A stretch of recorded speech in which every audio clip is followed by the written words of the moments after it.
The dynasty began with pride, as all great tragedies do.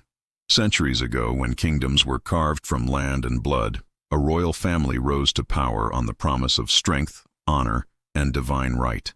They were conquerors, knights, and rulers, who believed the gods had placed them upon the throne to be unmatched, untouchable, eternal. Their kingdom stretched wide, their banners high in every village square, and their name was spoken with reverence and fear. But the seed of their downfall was planted not by their enemies, but by themselves. For the first king, a man of towering ambition and iron will, feared above all things the dilution of his blood. He was obsessed with the purity of lineage, convinced that power was something inherited in the veins like fire, something that must never be shared with outsiders. And so he laid down an unwritten law, one that would become their curse. The blood must remain unbroken. At first, the unions were discreet. Cousins marrying cousins, alliances made not with foreign courts but within their own halls. The king declared it a safeguard, a way to preserve the God-given might of their line. The courtiers whispered, the priests raised eyebrows, but no one dared to question him openly. After all, the king had crushed every rival family, and those who challenged him vanished without a trace. His word was not simply law, it was fate. The first generation bore children who seemed no different from others, strong, intelligent, fierce in battle. If anything, the king's policy seemed justified. "See," he would say during feasts, gesturing toward his sons, broad-shouldered and golden-haired, "the gods reward those who protect their gift." Nobles bowed, peasants cheered, and the dynasty stood unshaken. But what began as a whisper grew into a shadow. The second and third generations carried the same traditions forward, binding cousins to cousins, nephews to aunts, nieces to uncles. At weddings, the guests toasted not only love but the eternal flame of blood. Priests, now eager for royal favor, declared such unions holy. The family convinced themselves that what they did was sacred, even noble. And yet beneath the golden ceremony, cracks were forming. Children began to fall ill more often. Heirs born with frailty that no physician's herbs could cure. Still, the kings and queens ignored the warnings, telling themselves that illness struck all families, that the gods tested their faith. They looked upon the occasional weakness in their heirs as a trial of character, not a pattern in the blood. Generations passed. 6, then 7, then 10. Slowly, like rot beneath polished wood, the truth began to show itself. Faces became pale, jaws misshapen, teeth jutted in odd ways. Some were born with limbs twisted, some with minds clouded by storms they could not name. And yet still the law of purity held fast, because to break it would be to admit fault, to admit that their great ancestor had been wrong. By the time the 12th generation ruled, the royal halls were filled with more silence than laughter. Physicians spoke in hushed tones, recording ailments in secret books. Servants told tales of princes who screamed through the night, of princesses who could not walk, of heirs too fragile to survive beyond infancy. But the dynasty, blind in its arrogance, painted their portraits, dressed them in silks, and paraded them as though nothing was amiss. Outside the palace, the people whispered. Farmers at their plows, blacksmiths at their forges, mothers nursing their children, all asked the same question. How long could this go on? The dynasty, so intent on keeping its blood pure, was poisoning itself.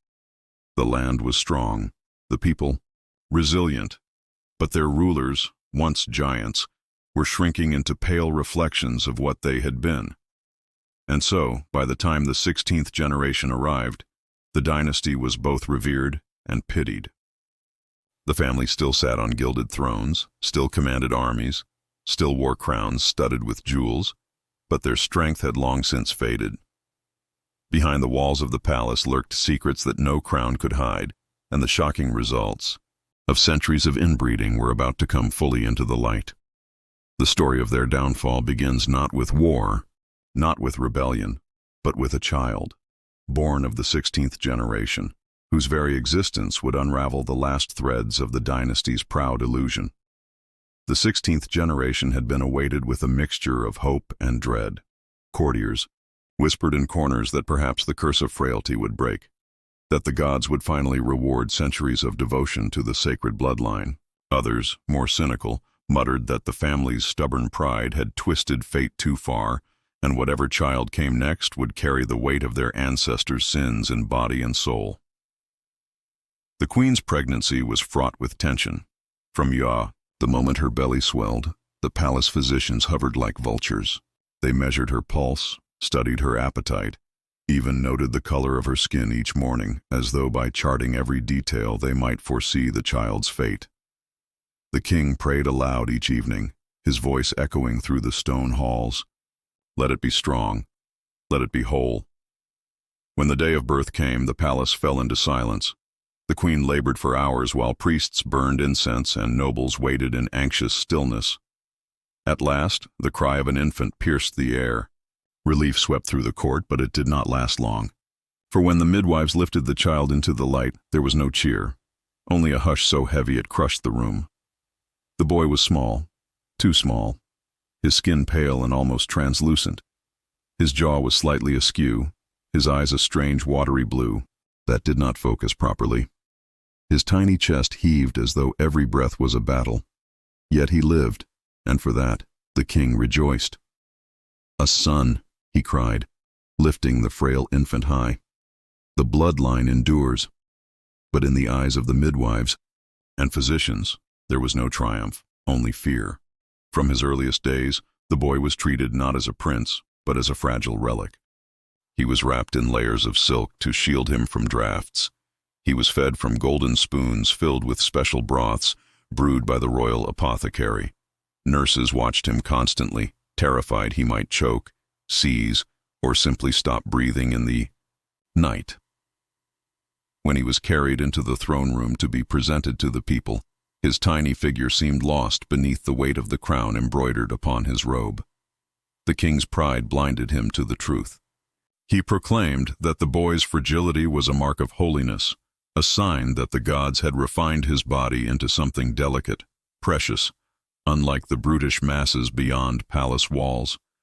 The priests echoed his words, twisting weakness into sanctity. But in the servants' quarters, whispers told a darker tale, that the royal obsession with pure blood had finally borne its ultimate heir, a child too weak to bear the crown. The curse of purity was not confined to the child alone. His cousins, born around the same time, carried their own marks. One had a jaw so distorted that eating was painful. Another was plagued by fits of madness that sent him raving through the halls at night. A princess, beautiful in face but frail in limb, could not walk without assistance and fainted at the slightest exertion. Each child was paraded at feasts, dressed in splendor, but no silks or jewels could disguise the decline of the dynasty. The nobles began to murmur, though carefully, for fear of the king's wrath.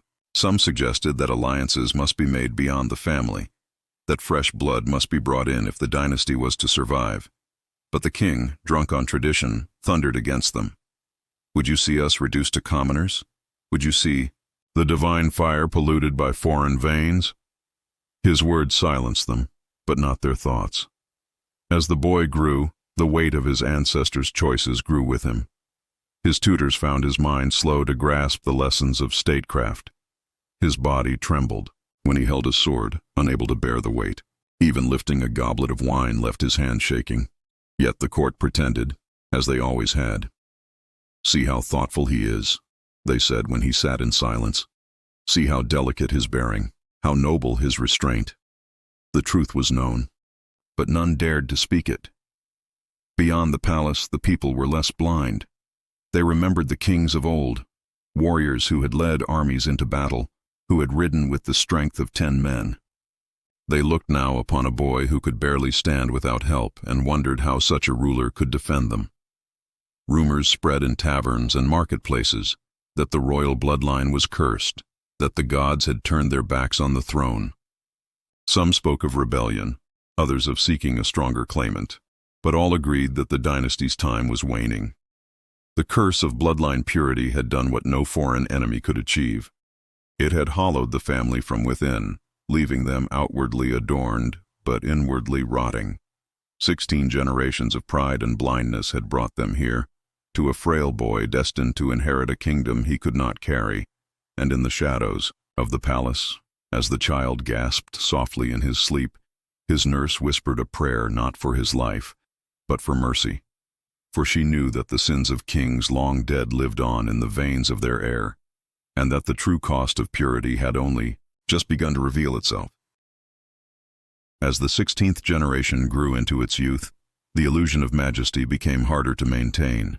The palace, once filled with the laughter of robust princes and princesses, now echoed with the sound of coughing, wheezing, and the shuffling of weakened feet across marble floors. The portraits of ancestors, men and women with broad shoulders, proud jaws, and fiery eyes, looked down upon their descendants with silent judgment, their painted strength mocking the frailty below. The royal nursery, once a place of joy, became a chamber of sorrow. Many infants were born, but few survived their first years. Tiny coffins, carved of polished oak and draped with embroidered cloth, were carried through the palace corridors so often that the guards no longer turned their heads. Priests muttered blessings until their voices grew hoarse, but no prayers could hide the truth. The bloodline was failing.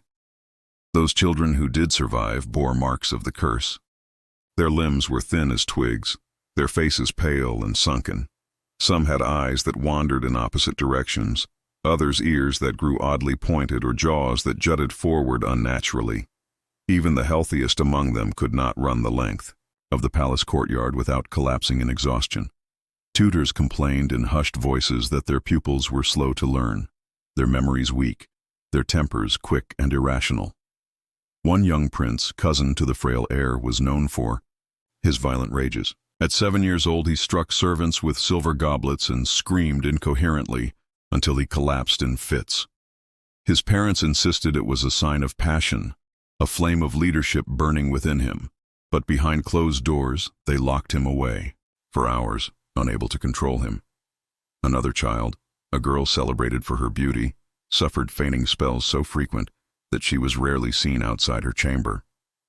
Her skin was alabaster, her lips like faded roses, and courtiers whispered that she looked more like a wax doll than a living child. Despite these afflictions, the court maintained its theater of grandeur. During banquets, the children were dressed in velvet and silk, their deformities concealed as best as possible. Jewels were placed around their thin necks, crowns upon their frail heads, and they were paraded before foreign envoys as proof of the dynasty's continued strength. Yet the truth could not be hidden from those who looked closely. One ambassador, writing to his king, described the royal children as ghosts wearing robes, with eyes like glass and bodies too weak for the thrones they are meant to inherit. His words, though never meant to reach the dynasty's ears, spread across kingdoms like wildfire. The common folk, who had once worshipped the family as gods on earth, began to view them with pity, even disgust. Mothers clutched their healthy children tighter when they heard tales of the sickly princes. Farmers muttered that the royal blood had soured, that their rulers no longer had the strength to command armies or lead the land. And though none dared say it openly within earshot of soldiers, rebellion grew in the minds of many. Inside the palace, the truth festered like a wound. Physicians filled thick volumes with notes on the children's ailments, jaws that locked, spines that twisted, hearts that faltered. One physician, bolder than the rest, attempted to suggest a solution: marriages outside the royal bloodline, alliances with strong families of noble stock. His words reached the king, and for his boldness, the man vanished from the palace by nightfall. His body was never found, and the message was clear. The law of purity would not be broken, not while the king drew breath. The queen, however, was less blind. She spent nights pacing her chambers, gazing upon the fragile heir as he slept. She saw how his ribs showed beneath his skin, how his breath rattled in his chest, how his legs trembled when he tried to walk. In her heart, she knew what her husband refused to admit, that their child could not rule, that the dynasty's obsession had destroyed its future. But she too was bound by silence. To speak such thoughts was to invite ruin upon herself. Among the servants, the truth became legend. They whispered that the royal children were cursed because the first king had defied the natural order. Some claimed they had seen spirits hovering near the nursery, shadows watching from corners, exacting revenge on the family. Others believed the children were not cursed but punished, born with the sins of their ancestors carved into their bones. Whatever the cause, the servants agreed on one thing: the dynasty was doomed. The children of weak flesh grew, but they did not thrive. Each year, fewer survived to adulthood, and those who did were too broken to inspire loyalty. A prince who could not lift a sword, a princess who could not bear heirs, a noble child whose mind flickered like a candle in the wind. These were the heirs of 16 generations of pride. And as they stumbled through the palace halls, their bodies fragile, and their futures uncertain, the kingdom itself began to falter. For when the flesh of rulers grows weak, so too does the strength of the crown they wear. The kingdom outside the palace walls had long endured hardship in silence. Crops failed, winters grew harsh, and taxes pressed heavily on the poor. Yet the people bore it, believing their rulers chosen by the divine. For centuries, the dynasty had been more than kings and queens. They had been symbols of strength, protectors ordained by heaven itself. But as the years of the 16th generation dragged on, the illusion began to crumble. Rumors spread faster than any royal decree. Merchants returning from the capital told tales of pale princes who stumbled as they walked, of princesses hidden away because they could not stand the sun, of royal feasts where the heirs sat silent, trembling, unable to lift their goblets without aid. Farmers gathered at village wells, shaking their heads. "How can such children defend us when war comes?" they muttered. Blacksmiths, once proud to forge swords for the royal army, cursed the crown and spoke of finding lords with real strength. The dynasty's shadow, once vast and awe-inspiring, began to shrink in the minds of its subjects. Inside the palace, the shadows were more literal. Entire wings of the castle stood silent, their shutters drawn, their chambers filled with sickly heirs too fragile to face the world. The once glorious throne room where kings of old had stood in golden armor now hosted thin figures draped in silk, coughing behind jeweled veils. Courtiers bowed, but their eyes carried unease. The sight of weakness offended them, reminded them of the rot beneath the gold. It was in these years that the whispers of rebellion first grew into something sharper. Minor nobles, distant branches of the dynasty who had been excluded from the throne by the law of blood purity, began to see opportunity. They gathered quietly in manors beyond the capital, whispering of alliances, of claims to the throne more deserving than those of weak, stumbling heirs. Priests, too, divided. Some clung to the old lie, that weakness was holiness, that the royal frailty was divine proof. Others, bolder, declared in secret sermons that the gods had abandoned the dynasty, that the bloodline had become a mockery of creation. The common people noticed the change most in the army. Once soldiers had marched proudly beneath the royal banner, believing their king or prince would ride beside them in battle. But the frail heir could not even mount a horse, let alone wield a sword. Generals began to command without royal presence, their loyalty shifting from crown to coin. Mercenaries were hired, and for the first time in centuries, the royal family's grip on its armies weakened. Soldiers who once swore loyalty to blood now swore loyalty to those who paid them best. The royal court, desperate to preserve its image, doubled down on ceremony. Grand processions were held in the capital, with the frail heir paraded through the streets on gilded litters, his thin hands raised in trembling blessings. Trumpets sounded, banners unfurled, but the people saw through the spectacle. They saw the boy's sunken cheeks, his vacant gaze, the way attendants hovered at every step to ensure he did not collapse. They cheered because they were commanded to, but in their hearts, loyalty had withered. In the countryside, darker tales took root. Mothers frightened children into obedience with warnings. Behave, or the pale prince will come for you in the night. Peasants whispered that the dynasty was cursed not just with weakness, but with madness. They claimed to hear screams from the palace at midnight, The wails of princes locked away for fits of lunacy, the sobs of princesses who wasted away in shadowed chambers. True or not, such stories spread until the dynasty's name, once sacred, became a thing of unease. The queen, seeing the kingdom's faith falter, urged her husband to act. "Let us break the chain," she whispered one night, her voice trembling. "Let us marry our children beyond the blood. Let us bring strength back to the throne before all is lost." But the king's pride was iron. He slammed his fist upon the table and roared, "To break the blood is to betray the gods. I would sooner see the kingdom fall to ash than pollute the fire entrusted to us." His words sealed the dynasty's doom, for as he clung to a hollow purity, the shadows grew. Nobles sharpened their knives in silence. Soldiers grew restless without a warrior to follow. The people looked for new leaders, new hope beyond the palace gates.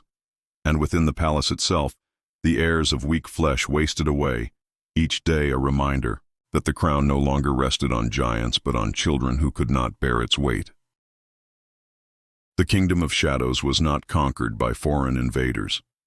It was consumed from within, devoured by centuries of pride and blindness. And though the palace still glittered with gold, though the crown still shone with jewels, everyone who looked upon it knew the truth. The dynasty was rotting, and rot, no matter how deeply buried, always rises to the surface. If the weakness of flesh had dimmed the dynasty's glow, the madness of its heirs extinguished what little light remained. By the time the 16th generation reached adolescence, the palace halls were no longer filled with the sound of music or feasts, but with whispers of fits, delusions, and terrors that could not be controlled. The curse of purity had moved beyond the body into the mind. The first signs were subtle. A prince who stared too long into mirrors, whispering to his own reflection as if it were another person. A princess who refused to eat, insisting that her food was poisoned, wasting away until her gowns hung like shrouds over her bones.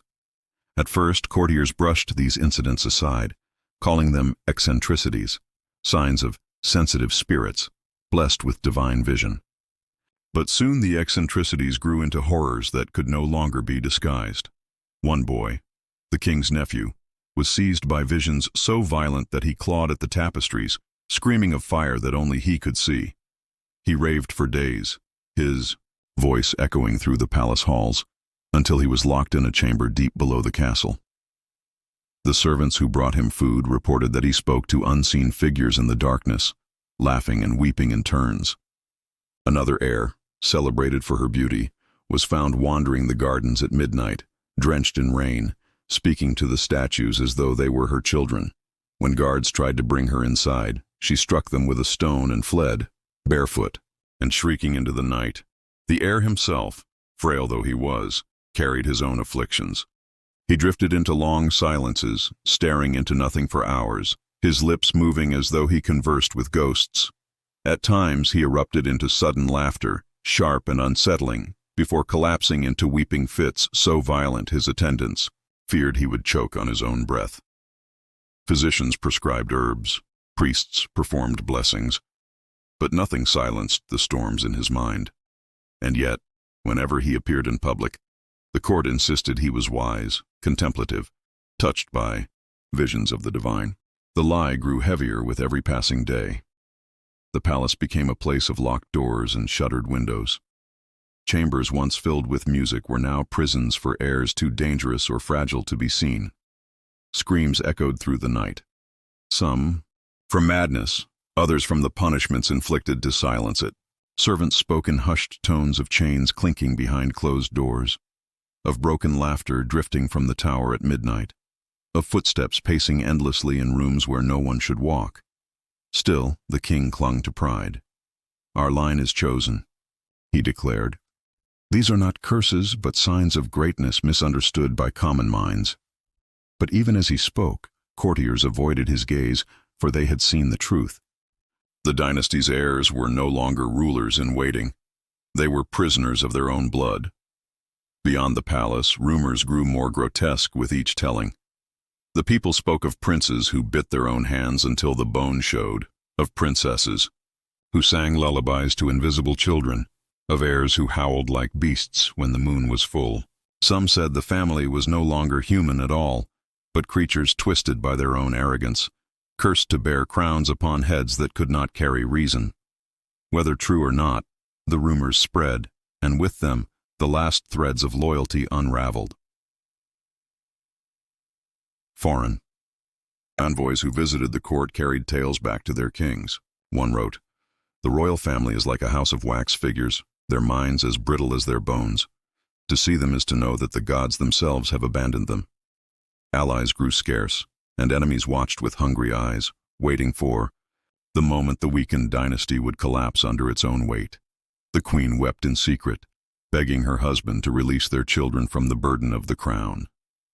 But the king, blind with pride, silenced her with rage. "Better a mad king of pure blood than a sane king of polluted veins," he thundered. And so the madness spread unchecked, devouring what remained of their legacy. It was said that one night, during a storm that rattled the palace windows, the frail heir stood at the highest balcony, his pale figure illuminated by lightning. Witnesses claimed he whispered to the sky, calling out to long-dead ancestors, begging them to free him from his body, from his crown, from the curse that bound him. Whether he jumped or was pulled back, none could agree, but from that night forward, his eyes never seemed to focus on the living again. The faces of madness had become the dynasty's inheritance. No longer was their downfall merely a tale of weak flesh. It was a story of minds unraveling, of rulers who could no longer rule, of a family consumed by the ghosts of its own blood. And in the silence that followed each scream, each laugh, each fit of despair, the kingdom itself shuddered, knowing its end was near. The first cracks appeared not in the palace walls, but in the loyalty of those sworn to guard them. Soldiers who once marched proudly beneath the royal banner began to desert in silence, slipping away into the night to sell their swords to ambitious nobles or foreign lords. For generations, the dynasty had commanded absolute obedience, but a frail heir who could barely stand and cousins locked in madness inspired no loyalty. Armies do not follow whispers and shadows. They follow strength, and strength had long since abandoned the bloodline. In the villages, famine struck, and the people looked to their rulers for aid. But the treasury, drained by endless ceremonies, to uphold the illusion of grandeur, had little to give. While peasants starved in the fields, the palace glittered with feasts meant to hide its sickness. Thin princes sat at long tables, trembling as they lifted morsels of meat to their lips, while outside the gates children died with empty bellies. The people saw this contrast, and their reverence curdled into rage. Nobles, sensing the change, grew bold. Some whispered openly that the gods had withdrawn their blessing from the dynasty. Others gathered militias, raising banners not of rebellion, but of renewal. They claimed they fought not against the crown, but for it, to cleanse the throne of weakness and restore the kingdom's strength. But everyone knew their true aim, to tear down the dynasty that had strangled itself with its own pride. And so, the palace, fear took root. Courtiers who once jostled for the king's favor began sending secret letters to rival lords, promising allegiance should the throne fall. Servants smuggled food and clothing to fleeing soldiers. Even priests, the dynasty's most loyal defenders, began to falter. Some abandoned their altars, while others turned their sermons against the family they had once declared divine. The king raged against it all. His voice thundered through the throne room, his fists striking the armrests of his gilded seat. "They are traitors," he cried. "They would see our sacred fire extinguished. But we shall endure. We are chosen by the gods." Yet his words carried no weight, for even his own body betrayed him. Once a man of proud stature, he now walked stooped, his face pale, his hands trembling from the same frailty he denied in his heirs. His body bore the truth he refused to speak. The curse had claimed him as well. The queen, long silent, grew desperate. She begged him to break the chain at last, to marry their children to outsiders, and restore the bloodline with fresh strength. "If not for us," she pleaded, "then for the kingdom. Let them be saved from what we have made of them." But the king's pride was a stone, immovable. "I will not be the one remembered as the defiler of our line," he said coldly. "Better it should end than be broken." And so it did. Rebellion struck like fire. Bands of soldiers loyal to rival lords swept through villages, seizing granaries, burning banners of the crown. The people, starved and furious, opened their gates to the rebels. Town after town fell, not with battle, but with cheers as peasants welcomed their so-called liberators. The royal standard, once raised in every square, was torn down, trampled, set alight. The palace, isolated and weakened, became a fortress of fear. Its gilded halls grew silent except for the muttering of mad princes, the weeping of pale princesses, and the echoes of distant drums as the rebels drew closer. Guards abandoned their posts. Ministers vanished in the night. By the time the rebel banners were seen on the horizon, the palace was half empty. Its once proud defenders melted away like mist before the sun. Inside, the frail heir sat upon the throne for the first time. His father, broken by illness, had been carried to his bed, leaving the boy to wear the crown that seemed heavier than his entire body. He sat trembling, his eyes glassy, his mouth half open as though he barely understood the weight placed upon him. Courtiers bowed out of habit, but the sight of him, a child of 16 years who could barely lift his scepter, was not inspiring. It was pitiful. When the rebels breached the gates, there was no grand battle, no last stand. The king was found dead in his chamber, struck down not by sword, but by his own failing heart. The queen, draped in mourning, clutched the frail heir to her breast as soldiers stormed the throne room. Some say the rebels laughed when they saw the boy, their enemy, so weak he could not rise from the throne. Others claim they pitied him, sparing his life only because he seemed less a ruler than a ghost already, half departed. The dynasty that had ruled for 16 generations ended not with glory, but with silence. Its palaces were looted, its banners torn down, its name cursed and forgotten by those who once worshipped it. The portraits of kings and queens, painted with such pride, were slashed to ribbons or burned to ash. What remained were the hushed legends of a family that had destroyed itself, one marriage at a time, until nothing was left but weakness, madness, and ruin. The legacy of purity had become the legacy of collapse.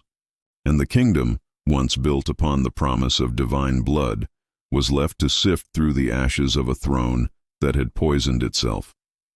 After the fall of the palace, the dynasty lingered not as rulers, but as remnants, faint echoes of a bloodline that had once commanded empires. The rebels spared some of the family, not out of mercy, but because they no longer seemed like threats. They were too broken, too sickly, too mad to inspire fear.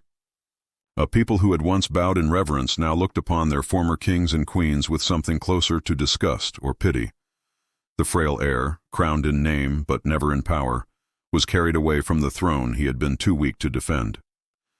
In the eyes of the rebels, he was a living trophy, proof of the dynasty's ruin. They displayed him not as a ruler but as a cautionary tale, parading him through the streets so that all might see the wages of arrogance. Crowds jeered as he passed, some threw rotten fruit, others simply stared in silence, unable to reconcile. The feeble boy with the legacy of iron kings who had once ruled their grandfathers, he did not protest. He sat slumped in the litter, his thin hands clutching the folds of his robe, his pale eyes unfocused. Some thought he did not even hear the shouts around him. Others whispered that he heard too much, that the ghosts of his ancestors screamed, louder in his mind than any mob ever could. The rebels debated his fate. Some argued for execution, to erase the bloodline entirely. Others urged restraint, fearing the creation of a martyr. In the end, they chose neither. The boy was cast into obscurity, confined in a monastery far from the capital, his crown stripped from him, his name erased from official records. He lived not as a king, but as a shadow, wandering the cold stone cloisters with monks who pitied but did not honor him. There the final heir grew into a pale wraith of a man. His body remained frail, his mind fragile, plagued by visions that made him weep in the dark of night. He would speak to the air as though his ancestors lingered beside him, begging them for answers. Why had they done this to him? Why had they cursed him with a crown he could not bear, with blood that weighed heavier than iron chains? The walls gave no reply, but still he asked, day after day, year after year. As time passed, the kingdom forgot him. A new dynasty rose, built not on claims of divine purity, but on strength and alliances forged beyond family lines. The people prospered again under rulers who could march at the head of armies and lift their swords without trembling. The name of the old bloodline became a warning told to children, a story of what happens when pride blinds men to the truth of nature. The final heir died young, no more than 30 years old. His body withered long before its time. The monks who buried him said his face in death bore a strange serenity, as if the madness and pain had finally left him. They laid him in an unmarked grave, beneath cold earth, with no crown, no jewels, no banners, only silence. Thus ended the 16th generation. 16 lifetimes of kings and queens who had clung to the purity of their blood until it choked them. 16 generations of arrogance distilled into weakness, of pride refined into madness. Their castles crumbled, their portraits burned, their name erased, but their story lingered, whispered in taverns and taught by elders, that even the mightiest throne can fall, not by the sword of an enemy, but by the weight of its own blood. The final heir became not a king remembered, but a ghost forgotten. And in the stillness of his grave, the curse of the dynasty was buried with him, leaving only a lesson carved in silence, that purity, when worshipped above all else, becomes its own destruction.